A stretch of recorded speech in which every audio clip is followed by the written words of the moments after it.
A very good morning to all of you. In our previous session, we have discussed some of the threats to data protection like uh, spamming, eavesdropping, farming, phishing. Now, today we are going to discuss about some of the solutions for that. Fine. Solutions for that. So, for that, we are having data protection solutions. Now, it is broadly divided into two types of category: active, and second is preventive. Okay, means before the things happen, if we wanted to use some software that it should not happen, for that we are having preventive measures.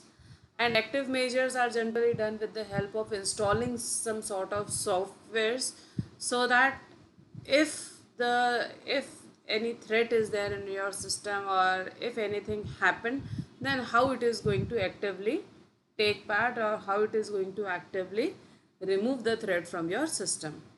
Okay, so with every threads we will be having some of the active protections and some of the preventive measures.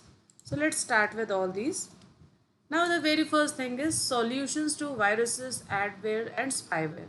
Now suppose if you have viruses in your system, or adware or spyware if you are having, now what are the active protection, what you should do?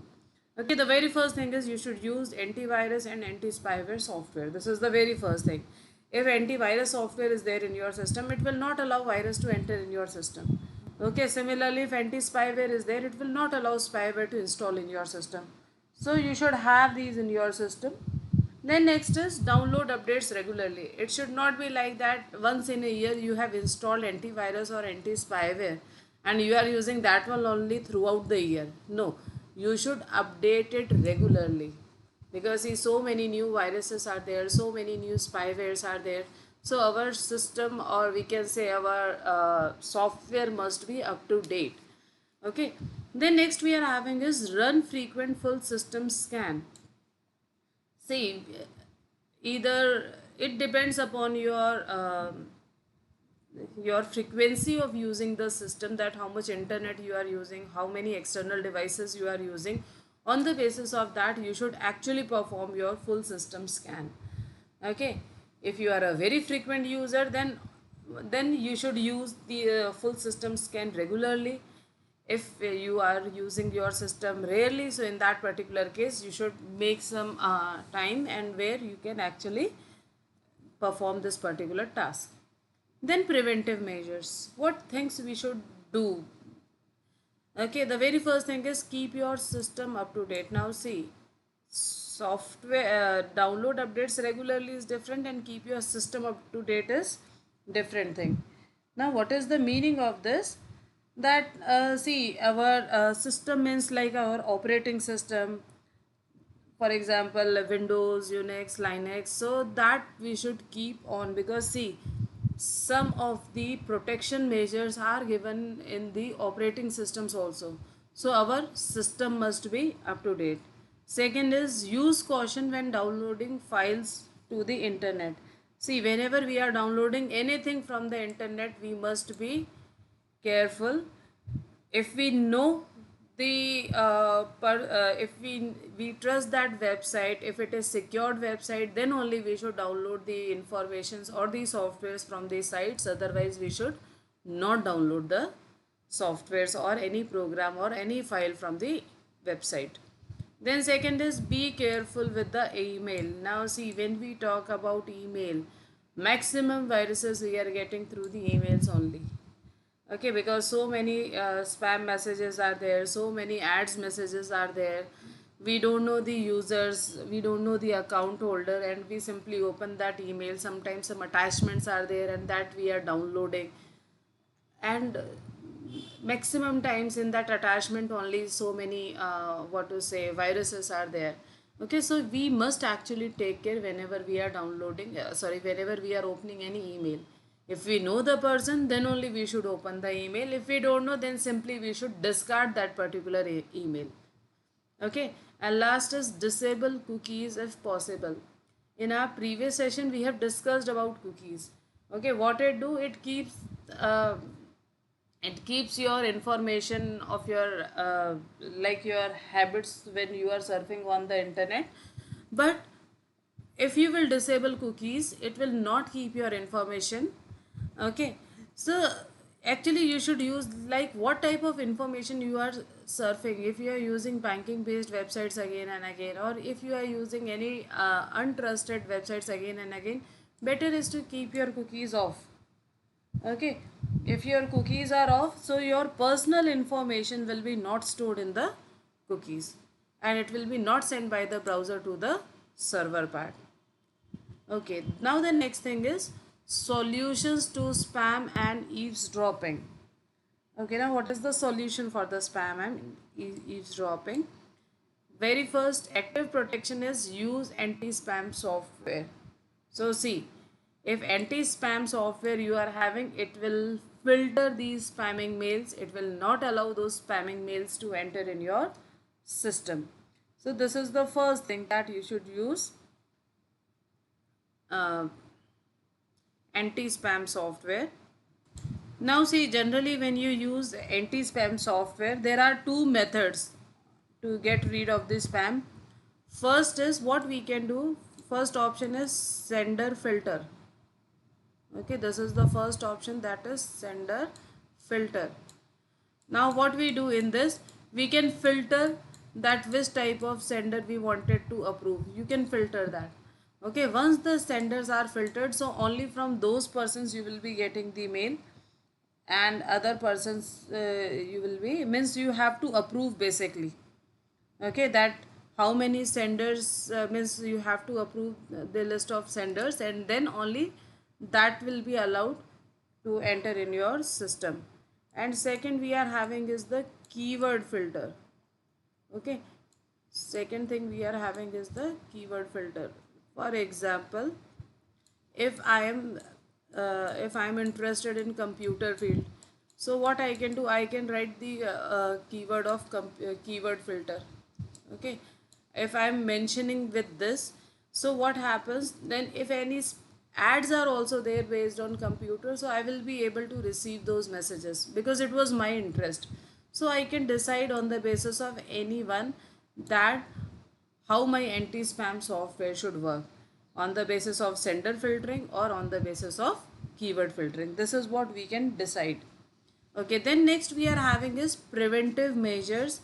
Keep your email address private. See, your private, you are using public network, so your information, as more as you are keeping it as a private, is more secure for you. Okay, until or unless, see, generally what happens, you enter to any website, and then there are so many surveys going on in different websites. You are entering your informations randomly over there. Actually what you should do, you must be careful that if it is required, then only you enter your email addresses. Otherwise don't enter your email address in that particular website. Okay, okay, then next is solutions to PC intrusions. Now see, for PC intrusion, the solution, active solution is authorization, authentication and firewall. Now see, authorization means you should ask for the login ID, credentials of the persons. Okay, then next is authentication. Your pages must be password protected. If the user is having valid ID and password, then only he or she should be able to enter, otherwise should not be able to enter. And last one we are having is the firewall. Okay, firewalls are nothing but the softwares or the hardwares which are generally placed between your system and the outside world. Okay, and what these firewalls do, that it keep track of the transferring of the information from your system. If any unauthorized information is going to the outside world, then the firewall will not allow unauthorized information to move from your system to the outside world. Similarly, whatever information is coming from the outer network to your system, it will be first checked by the firewall.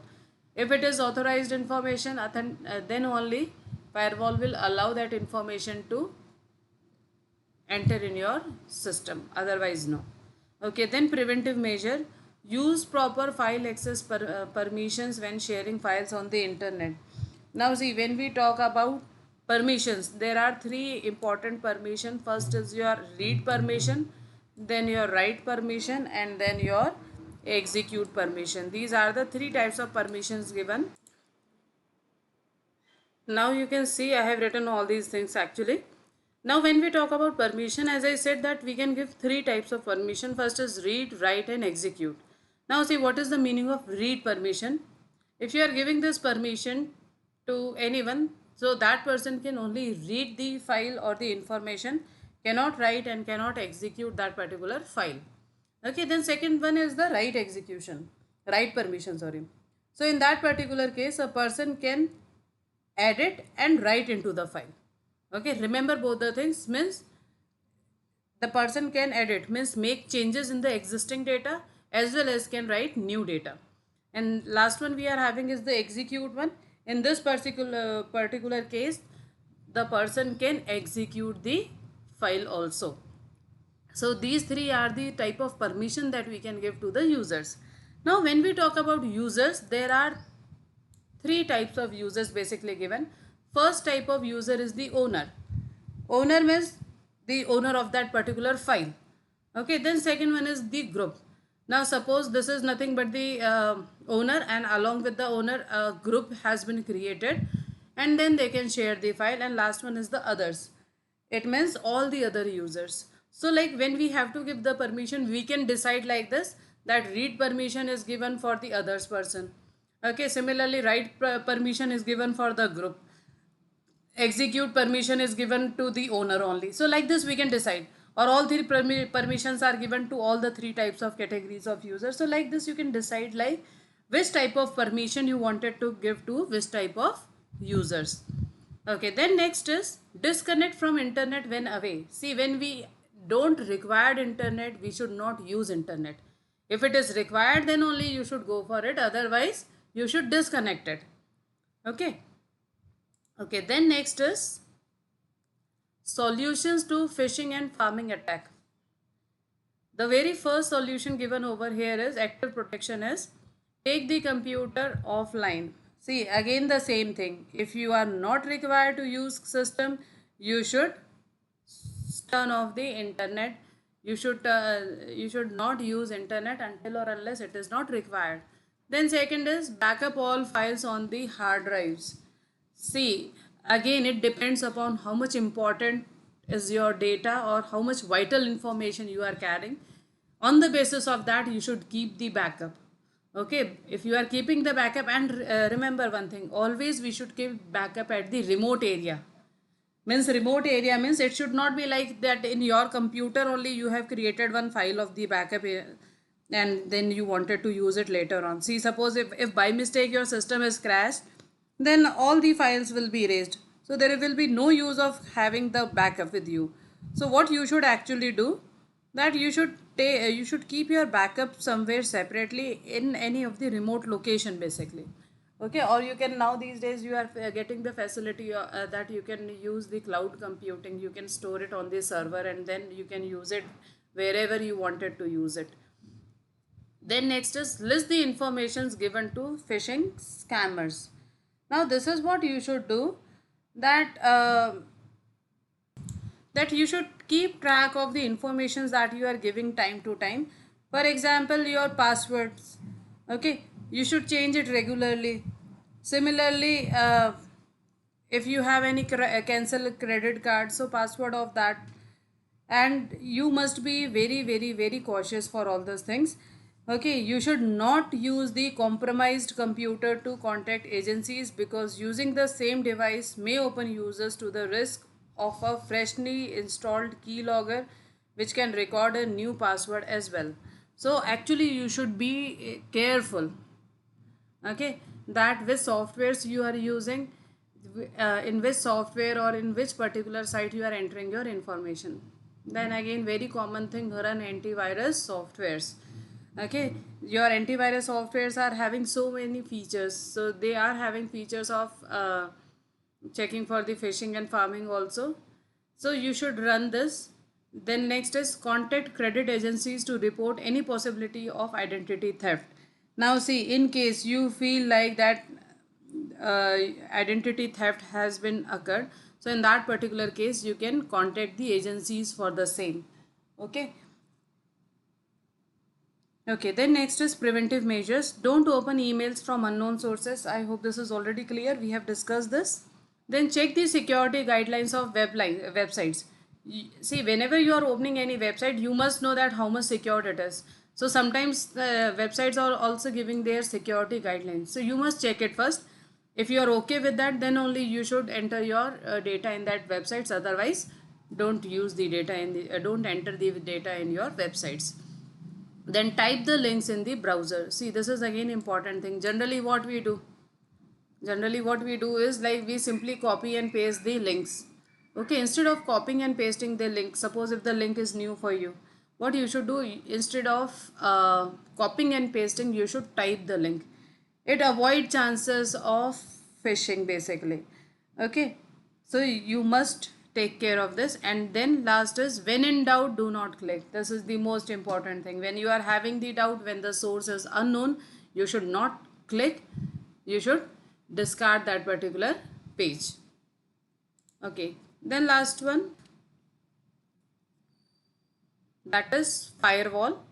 Now see, when we talk about firewall, as we have already discussed, that it is nothing but the hardware or a software, okay, which is generally placed between your system and the other network.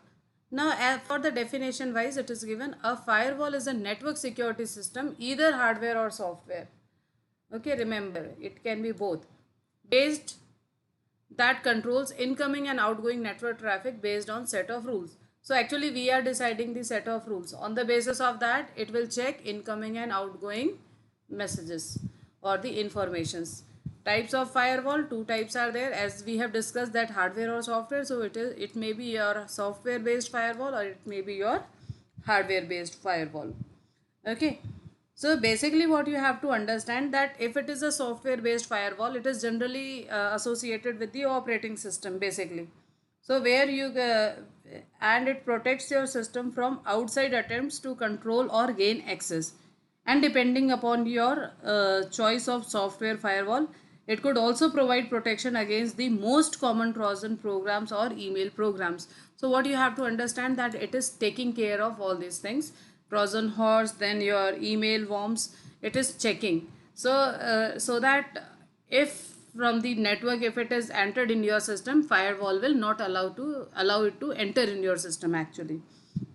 Then next is your hardware firewall. It is nothing but the physical component placed between your system and the other network system, so that it will check that whatever information is coming from the network or outside world is whether a proper information or not. It will not allow hackers or other peoples to enter in your system until or unless you have not given authority to those particular persons.